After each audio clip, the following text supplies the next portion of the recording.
Hey, it's Steve, and here we're going to talk about the making of my AI film, Man and Dog. The idea behind it was to kind of showcase what AI can do and also some of my filmmaking skills to show that I can make AI films, show people how AI can be used now. And of course, this is June of 2026. I have to say that because who knows what it'll be like in a month or a year or whatever when you watch this. And also to show how well AI is able to do these different things, right? But generally speaking, right, I talked to Claude about how I should do this, did some storyboards, started working in Kling, and I sometimes use Claude to help with prompting, sometimes I didn't. Firefly was there for sound effects. So I got into Kling, and then, once I got into Premiere, the big deal is these clips, the audio ends right at the end, right? So you can't continue the audio past the video clip. So I had to have some more sound to fill it in. And once we get to Premiere, you'll see it. And then, of course, I went to Suno for music. Music covers up a lot of audio glitches and sins. So, plus, the music, I really love the music that Suno came up with. And the prompting for Suno wasn't hard at all. I probably maybe did 2 or 3 prompts for some songs and even just 1 prompt for some of them that came up with right the first time. So this is sort of my process here, right? This is my whole running conversation I had with Claude while we were making the film, kind of as a consultant. And then we started making, okay, I need a driver, right? It's going to be a man and a dog. So there's the man. And I got, I've got profile, 3/4, close up. If you know how to do character design, like for an animation or something like that, you have a full turnaround, right? So this is pretty much that kind of thing, a character design sheet.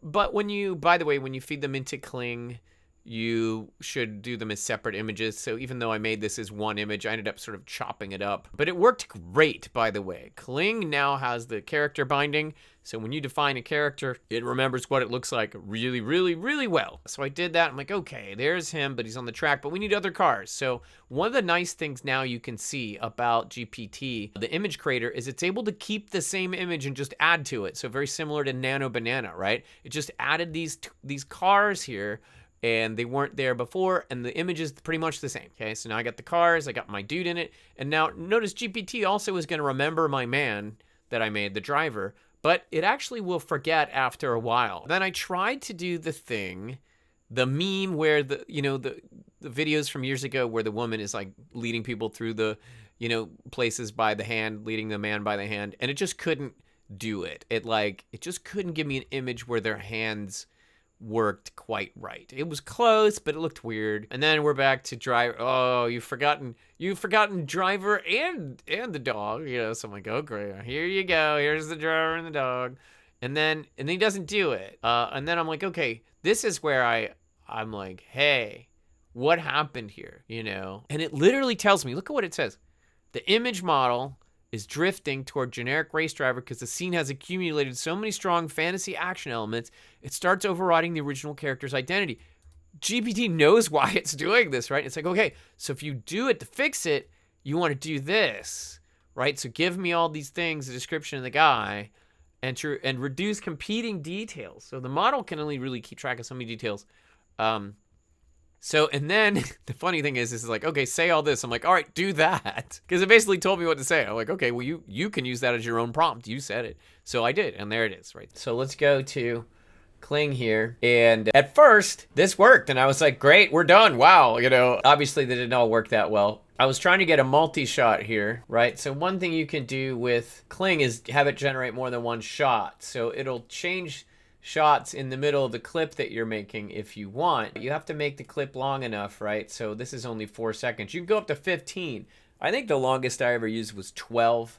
I didn't want to go that far. I just didn't feel like I had enough control to let it go for 15 seconds. But 12 I felt okay with. So I was trying to, so interesting thing with continuity is that the green car here is passing on his right, but most of the other clips it generated passing it on the other side, his left. So even though I like this clip, or part of it anyway, I can't use it, right? He's passing on the wrong side. So, all right, that's too bad. Continuity is big though, and I think, as a filmmaker, I look out for that stuff. I want the green card to be on the correct side and things like that, right? So then we went to the exploding, which was fine. But here is my mistake. You can probably hear it added music, right? And I was like, oh no, like it just kind of Up to that point, it had not added music, and then it just started adding music. So I was like, oh, okay. So I had to add to all my prompts, no music, right? So I just put that in every prompt. But occasionally I'd forget because I'd get too excited. This is a tip for you. Before you click generate, make sure you've got exactly the prompt you want, right? That's really important, right? So make sure you got the camera in there you want, the characters you want, no music. And when you can bind elements to the scene, which is the one amazing thing about Kling. So I'm like, here, Kling, here's who's in the scene. There's this guy in this car, okay? So it keeps them consistent, because what I did is I uploaded the turnarounds earlier that I made, right? Remember, I made like multiple angles of the character and of the car. So then the burning car, now this was interesting because what I did here is I still had the guy element tagged. I had him tagged, right? So Kling thinks he's supposed to be in the scene, so it adds him. So it's kind of my fault here. So I've just burned up a bunch more credits because I tagged him in the scene he's not supposed to be in. This was just supposed to be the car. And then here was a difficult one, right? So this is Sparky's first appearance. He shows up and he's supposed to drag the guy out of the frame. Now, of course, probably a Westie Terrier can't drag a human being, but it's a dream. You know, maybe this is your first hint that it's a dream. And so he's just supposed to drag him out of the way of the explosion, but you can see here he doesn't, even though it says he's grabbing him by the teeth and pulls him away, right? Didn't do it. I've got him tagged here in the scene, so now he's an element. Come on, Sparky, drag him. Just drag him out of the... No, okay. Come on, Sparky. She starts to get funky here. This one's a great one. I don't know what happens there. So, you know, I burned a bunch of credits on this, and then I was like, I don't think it's going to do it, you know? So I actually took a break. Eventually, I was just like, I went back the next day. This is interesting. This is an actual photo from Watkins Glen. If I put an overhead shot of Sparky, it'll be easier for him to drag him out. But this happens, he gets pushed, right? Which is kind of interesting, where there's like a flaming dumpster. Oh, I don't know what that is. Anyway, that didn't work. And then this one, yeah, he just can't get him to drag him. But then, okay, but Sparky pushes him out of the scene. And I was like, wait, I can take this in Premiere and reverse it and it'll work. So that's the shot that I used. I just reversed this and I'm like, yay, I've got all my shots now for Act 1. I'm done. So I'm gonna go and work on Act 2. She's in a hurry here. And there's music. And I was like, crap! I forgot to type no music. There goes more credits. Boom. Oh, well. Now this is a problem I realized. Is that here you can see I have a start and an end frame, right? Start, and Kling sometimes has trouble getting from the start to the end. It'll try to force it there at the end. So she just appears, right? The problem is she just appears there, right? She doesn't get there, she just appears. And like only after one frame or something, she just appears, which is definitely not what we want. We want her walking in. It says walks out slowly, right?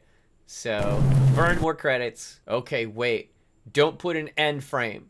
Use Kling's ability to bind elements, this character, to the scene and let Kling make the character walk in. And this was the best I got. Again, I burned a bunch of credits. I didn't want to burn more. So then, yeah, I want to make, I feel like I should put together all the Adventures of Sparky clips. So Sparky's down here, but he also turned into a horse dog. I don't know. You got to see this again. Here we go. Horse dog! Where does that come from? I don't know, but it's pretty amazing. I didn't tag my people, so I burned more credits, right? I said driver and princess, so it's like, okay, driver and princess, and I didn't tag my people, so... Oh, shit! I forgot to type no music! Okay, but I like this one so much, you can see it's a multi-shot, right? It starts off there, it goes here. I love this table, but here's my problem again. I have a start and an end, right? And so it tries to force it, and it makes her just appear here in the bloop, right? So here I learned, okay, start, no end. Tag the princess character, good. The chair, well, she walks in from camera left and then crosses to the right. Just not what I want. So I have to say, walk in left, sit camera left. So then I learned my lesson here, right? At this point, I said, okay, starting, and I grabbed the frame, right? From the end of the last, you can do this, right? You can go to this scene and you can say, where the hell is it? Extract frame, there it is. I can say extract frame and I can pull the last frame of this right? Which is basically what I did, say capture and make a new. So I started from there, and then, I don't know, she says Solia, all right? Solia. All right, so I had to fix that because I'm not telling him to say anything. Now this was another hard one. So this happens, which is fantastic because Sparky melts into the rock. This one, yeah, like what the heck? Just ran it. Oh, yes, we got to see this again. This is so fantastic. So, right, Sparky jumps, the glass explodes. The braving chief. Everyone is uncomfortable. Here we go. So then, oh yeah, I did not ask for a train, by the way. I just said drone overhead shot, right? It's like, oh, this is a train track. Obviously, I need to add a train. And this is a very interesting thing that happened here, right? I want you to pay attention. So what happens is I've got Sparky tagged as an element here. So it's only Sparky. But I said Sparky watches his friend leave. So Kling's like, oh, he needs a friend, right? So you really have to learn to not mention things that aren't in the frame. She gasps, right? So when I tell it to make her gasp, she says the word gasp. Gasp. Grah. This did work with the starting and ending frame, right? This is an instance where you can use the starting and ending frame to your advantage to transform somebody, right? And that worked well. This is probably my favorite shot, maybe my favorite shot of how Sparky's fur is like all glowing in this sunset. It's so cool, right? He looks like the same dog, right? I've got him tagged. Here's the element. He's glowing in the sunset. Have him say no. I think I might have mentioned I did not use Kling's dialogue options really in this film because I didn't want to have another variable that could cause me to burn credits. You know, like already I've got things like, you know, the characters being wrong or coming from the wrong direction or, you know, weird things happening. So if the dialogue was flat or bad, that would cause me to burn more credits. So I didn't want more variables that would possibly be introduced. So I did it very simple. What I did here is I used multi-shot, right? Because all I started with was the shot of him in the bed with his eyes closed, close up on the driver, right? But I've tagged Sparky and the driver that they're both in the scene, and I give it 12 seconds, right? This was the longest I did. And I was like, okay, here, give me the shot. And I wrote out the shots, right? Shot 1, close up. Shot 2, medium shot. Shot 3, close up on Sparky, right? So this is one thing I want to talk about is if you know the language of lenses and camera, then you can tell it to Kling and it will do it. And if you don't know the language of lenses and camera, you should ask Claude what, you know, I mean, once you have a lens for a scene, usually you keep it, but you know, what to tell it about camera. And I realized I wanted to say good boy, and I said good dog, so there I burned some more credits, except that really I did use the other 2 shots. Okay, so here we are in Premiere, and I think Act 1 might have been the most complicated in terms of audio because there's a lot going on. So I'm gonna bring up the track, expand the tracks here so you can see it. And let me bring up the different audio tracks. All right, so you can see like each clip that I brought from Kling, it's got, this is the audio down here, audio 1, right? It just ends exactly at the end of the clip and there's no more. So when they're together, when I play them together, there can be a problem. If I mute the music, right, you might be able to hear it. Right, now that's a scene change from outside location to an inside a car, so it doesn't hurt for that to skip like that. But as you can see, look, this is not just a simple, right? This is not, oh, I rendered a bunch of clips in AI and I put them together, right? This is my timeline here. So you can, you know, if I bring out more room here, I can zoom in a little bit. You can see what I'm doing here, right? So, and there are multiple audio tracks. Oh, now it's compressed them for me, which is what I wanted. Anyway, all right. So you can see what I did in a lot of places where there's overlapping audio, right? Again, so these are cuts that are happening here, right? But I needed some continuous driving sounds. So I went to Adobe and I was like, hey, make me, okay, that's the music. Make me ears ringing after an explosion, right? So there's the ear ringing sound, right? And in here somewhere else is also, that's the final mix, is the car sounds, right? So we've got car sounds going. Oh, I took pieces of the other clips and pasted them over top of each other, like this one, so you'd have layered sound instead of just clipping right, between scenes. So when you play here,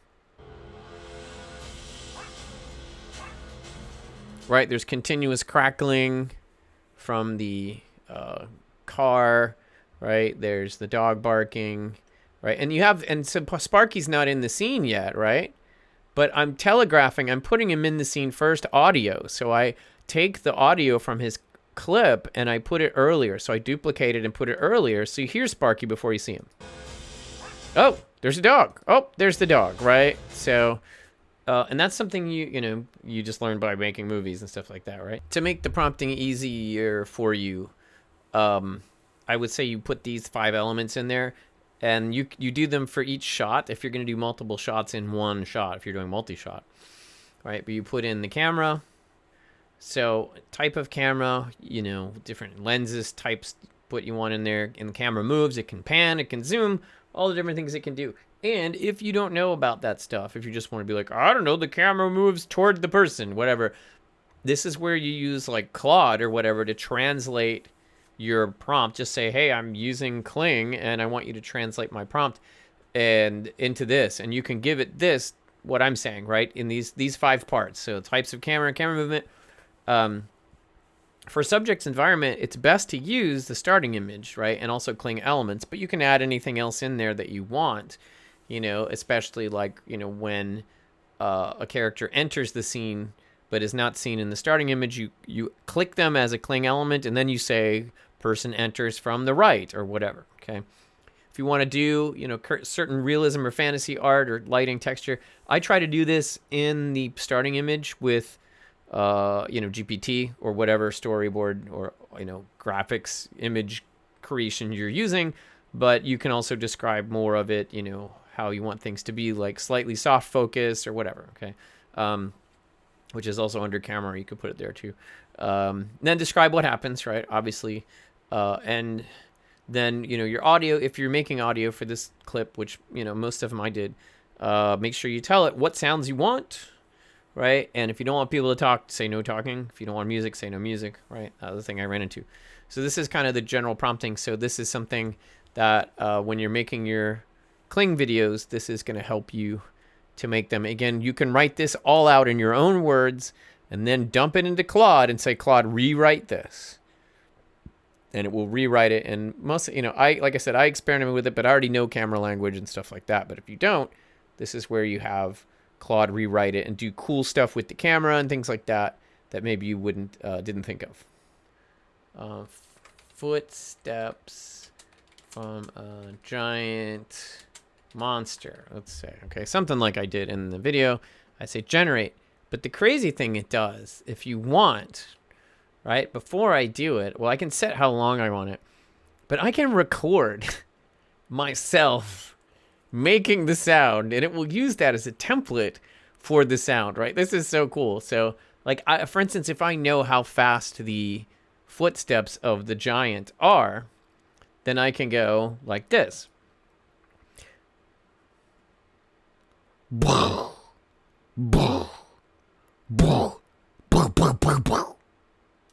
So let's say he started running at the end, right? So I have the spaced out footsteps. You can see the waveform here, right? So if I generate that, it's going to make the footsteps based on that sound that I made. So I'll hit generate. I'll wait. Honestly, it doesn't take too long usually. There we go. And so you can see the waveform here. Now it matched, right, what I did. Now, you're going to get varying quality and sound. Let's see what we got.